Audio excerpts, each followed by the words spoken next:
Aarthi, sir என்னம்மா mark எடுத்திருக்க? நீ 7வது 8வது படிக்கிறன்னு நினைச்சிட்டு இருக்கியா? பப்ளிக் எக்ஸாம் அது. ஒழுங்கா படிக்கிறது இல்லையா? ஒழுங்கா தான் சார் படிச்சுட்டு இருக்கேன். சரி, ஃபோன் வச்சிருக்கியா? வச்சிருக்கேன் சார், வீட்டில் இருக்குங்க சார். ஃபோன் நம்பர் கொடு, நைட்டு கால் பண்றேன். எப்படி படிக்கிறதுன்னு சொல்லித்தரேன். சரிங்க சார்.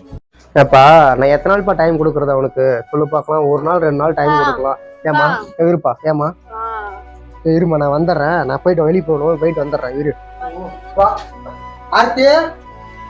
அப்பா ஏமா ஸ்கூலுக்கு போலையா இன்னைக்கு? இல்லைங்கப்பா, ஏன் என்னாச்சு? உங்ககிட்ட கொஞ்சம் பேசணும். ஏடா என்னடா பண்ணிட்டு இருக்கீங்க? ஏடா வரேன்னு சொல்லணும், இல்லன்னா இல்லன்னு சொல்லணும். என்னடா பண்ணிட்டு அப்பா கேட்டு போங்கப்பா. ஏன் இன்னைக்கு ஸ்கூலுக்கு வரல? சார் எனக்கு உடம்பு சரியில்லைங்க சார். நான் வேணா வீட்டுக்கு வரட்டுமா? சார் வீட்டுக்கெல்லாம் வராதிங்க சார், எங்க அப்பாவுக்கு தெரிஞ்சா அவ்வளோதான் சார்.